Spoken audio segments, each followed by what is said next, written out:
Hi everybody, Big Fat Buster. Welcome back to the BygMan Plays Planescape Torment. Last left off, we wasted an entire day with a bureaucratic jackass. And now, we have a couple of quests we need to take care of. One of which is finding Emeralds. Oh look, she's right here. See a young woman dressed in a tight leather bodice and leggings. She smells faintly of cheap perfume, and her face, though pretty, is painted with garish makeup. She smiles coyly as she sees you. Seeking some company, love? Are you, by any chance, Amaris?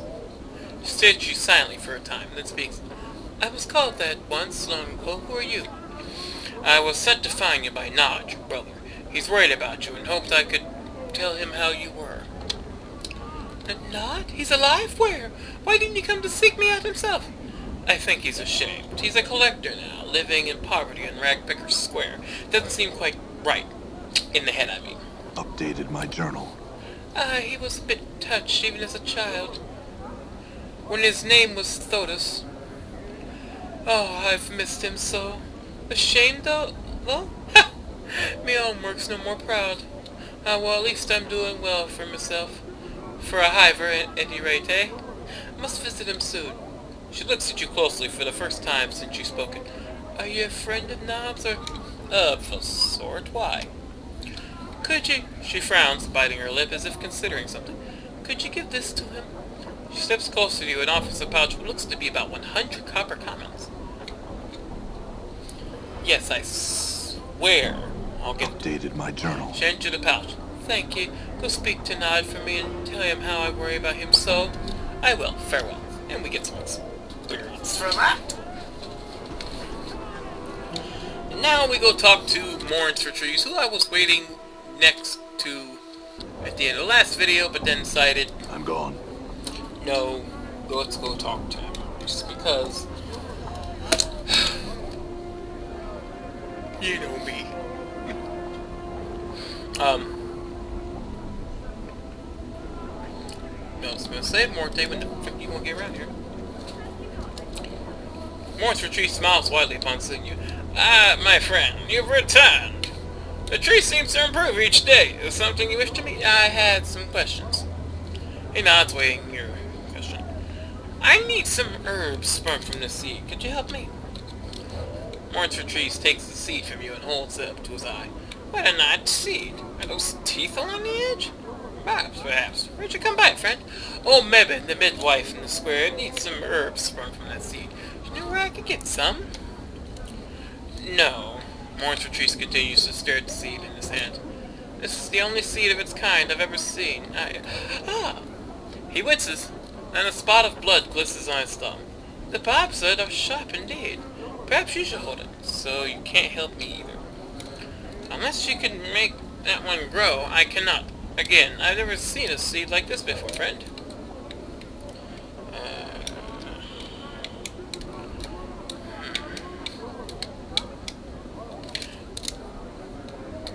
Is there any way to make it grow faster? Morris for Trees looks to see. Perhaps if you cared enough to see it grow. What do you mean? This is Sigil, friend. Belief is everything. Everything from the spire on which Sigil rests, to even that tiny seed you hold there. If you believe enough, anything is possible. Focus on the seed and will it to grow. 500. To your surprise, there is a crack, and the seed splits, twigs splitting from its surface like fingers. Instinctively you drop the seed, but the talon-like twigs wrap around your wrist and will not let go. What the hell? Updated my journal. Morris Retreat stares at the barbed branches wrapped around your wrist, stunned. I think the barbs on those new branches would be more than enough for what your friend needs. I hope she can get this damn thing off me. Look, before I go, I'm going to... Do I have any questions? Let's see here. Never mind. Okay, back to Ragpicker. Seriously? Now we're back here. I just gotta find Nod and Mep. Okay, Nod, where the hell are you? All Oh, right. Nod! Nod, where's your dumb ass? Okay, there you are. If someone comes to speak to Nod, speaks to Nod, I suddenly breaks to a fit of hacking coughs and nods himself. I spoke to your sister Amaris. You did? Nod so happy he is. How's Nod's sister? Tell him of Amaris. Tell Nod, please. His excitement sets off a long series of hacking coughs. When he can finally speak again, he asks, "Is Nod's sister still pretty? So pretty?"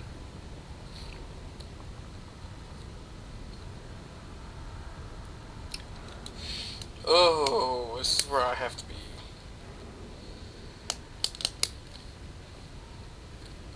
I could be an ass servant now at a tavern. I'm gonna be honest here. Yes, she is. She's a prostitute now in Hive. She's doing well, and she's worried for you. Not so pleased to know his sister's all right. Looks as if he's going to cry for a moment, then swallows hard. Anything more? Anything more she said for not to his? Yes, she wanted you to have these copper comments. She will also visit you as soon as she can find the time. Updated my journal. Nod's head stops nodding abruptly, and his jaw drops as you hand him the 100 coins. Stuttered there for a second. Beneath the dirt brown hood, his eyes gleam with joy. Such wonderful news it is! Good, wonderful news! Nod thanks you, and thanks you again, and thanks you 1,000 times more.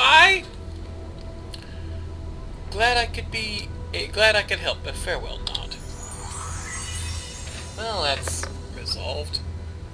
Now he's gotta go talk to old... What the fuck kind of walk back for? What was that there? Alright. Hey, maybe.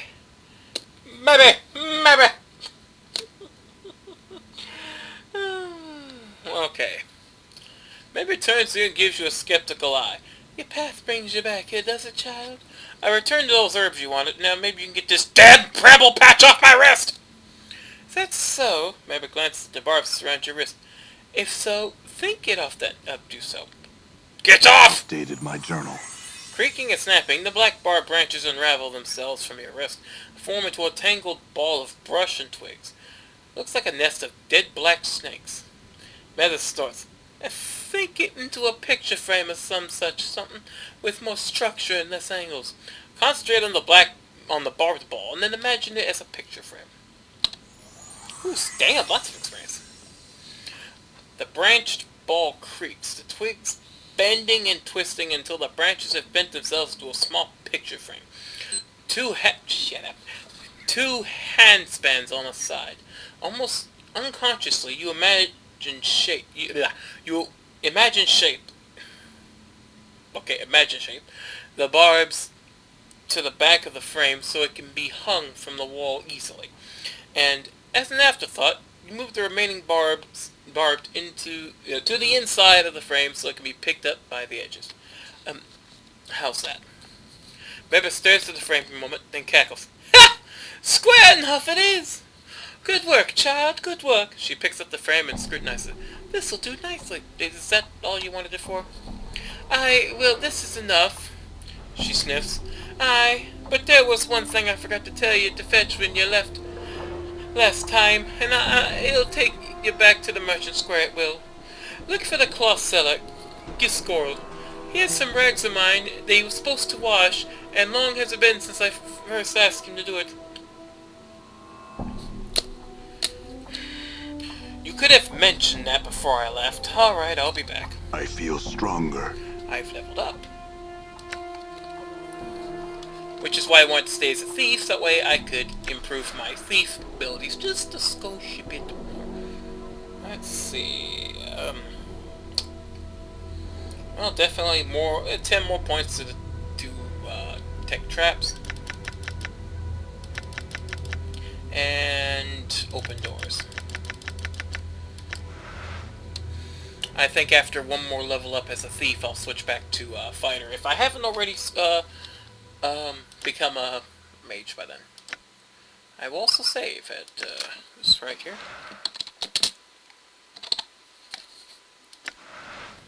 I save it the right number? I have to say, because it bugs me. Yes, good. Alright, back to the square we go. As soon as I find the frickin' door. Back to the frickin' center. Motherfucking son of a bitchin' bastard.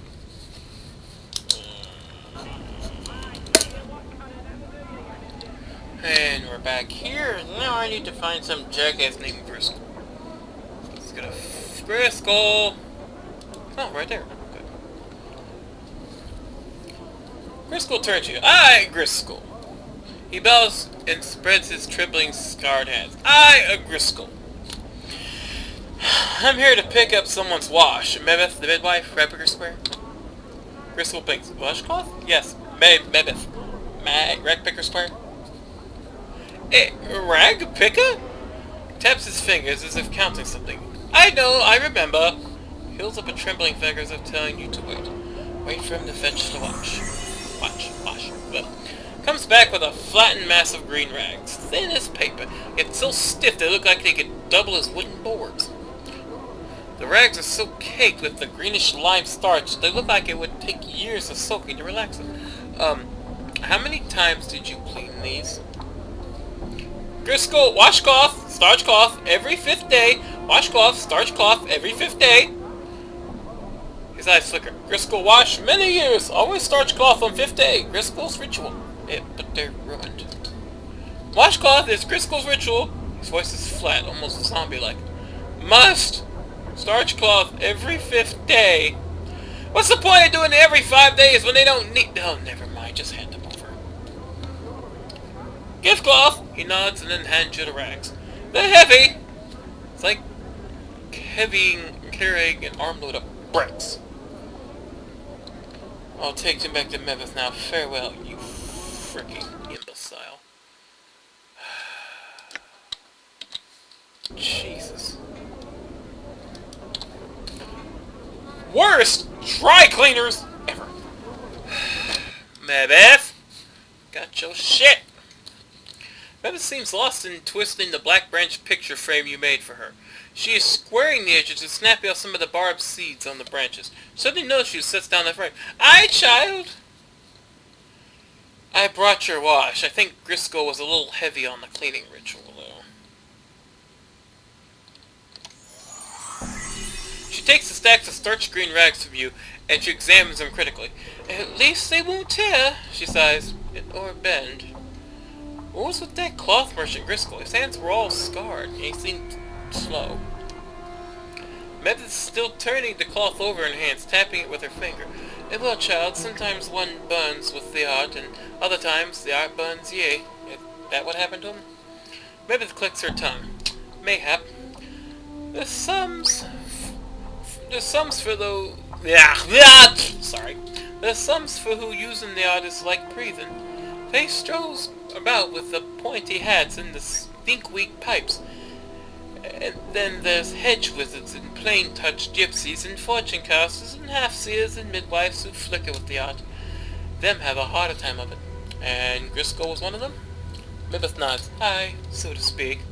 In some ways he's no different now than he was. Addicted to habit and ritual he was. She sets down the stiff rags. They clunk as she places them on the floor. Aye now, there's one last thing I need from you, child. Spare not for me going back to the market, Mebeth. Oh, and if it does, child? Mebeth draws herself up and she glares at you, even at full height, her head barely crushes your shoulders. Never mind, what did you need? Only this. I need some inks for scribing some ingredients in one of me cookery books. I need you to fetch from one of the merchants. Kosajai be your name. Very well, I'll go see if I can find it. Oh, didn't read the whole thing. Alright then, I'm off. Farewell. See the shine on that? See the edge on it? I tell you what, Cutter, that'll do you your business.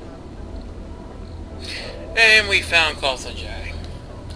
Old woman gives you a grummy smile. Is some fish, my child? Fish heads?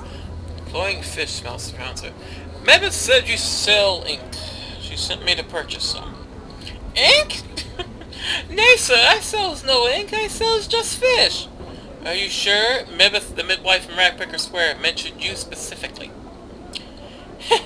Well, of course, Jai was me dam's name, and me granddam's name. So could be any of us, yet they're both in the dead book, so only this Jai matters. No idea what she's on about, a midwife in the Picker Square, you say? She thinks for a moment. Don't know her, I don't. So, you don't have any ink. Well, I can't say it's much of a surprise! I swear Mebeth's having me run in circles. Now, hold on. Your midwife friend's not all wrong. I know how you can get ink, but it may not be the ink you're looking for.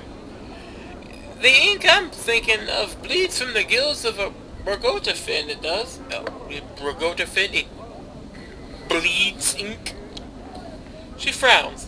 The thing is, the fish is not for eating. It's got a horrible taste, scalds the tongue. You can ask Miriam. She pitches her fish sale down the street, a southerly way. She cackles. She might have one of them fish you need on her pole. Yeah, I'll go seek her out then. Updated my journal. Mother...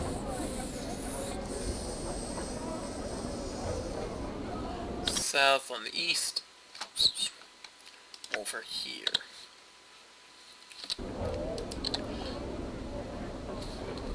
This is the east side.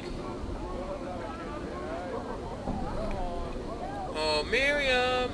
You're not Miriam. You're... Okay, this is the east side, isn't it? Harlots. Am I on the wrong side? But that's entirely possible.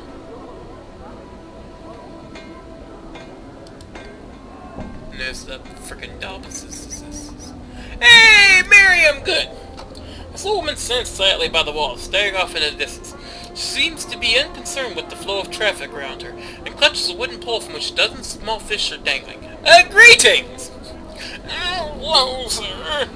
She squints at you from what, trying to discern your identity. Oh my, I was thinking you wanted me all regular customers. She proffers her fish bowl. Tuna, sir, mackerel, sea cucumber. No thanks, I had some questions. Her mouth presses down to a tight-lipped frown, and she stares off over your shoulder.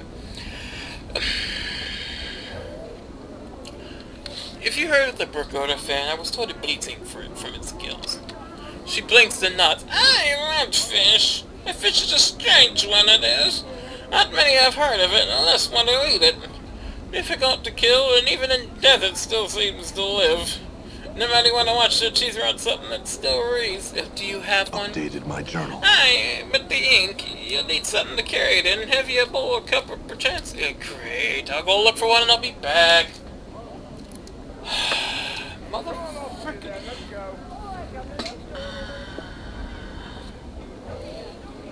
Flirtatious hive merchant to buy a tiger! Find the flirtatious hive merchant. Flirtatious hive merchant.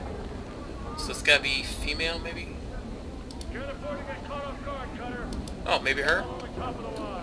The woman smiles one minute approach. Hello again, sir. And who would you like to purchase this day, What are you selling right now? I sell plates, cups, jugs, tankards, cutlery, and the like, sir.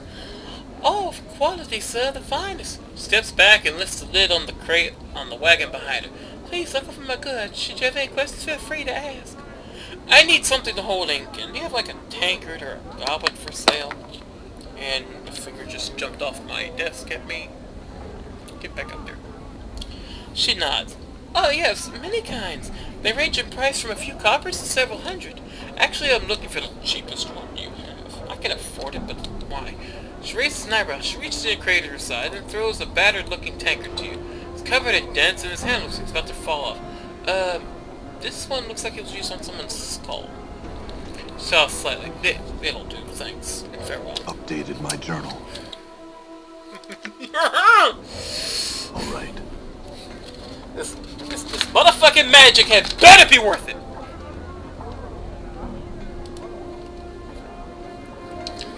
Hello, sir. Can I purchase some? She suddenly recognized you. Oh, you have returned. Yes, I had some questions.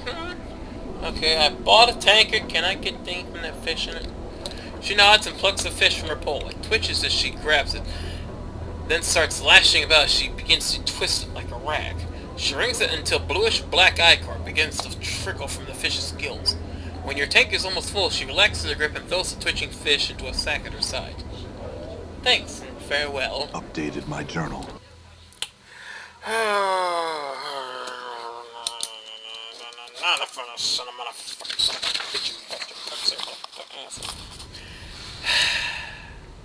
And we're back, finally. Allow me to, save this really quick here. So, is the magic alerting gonna be freaking worth it?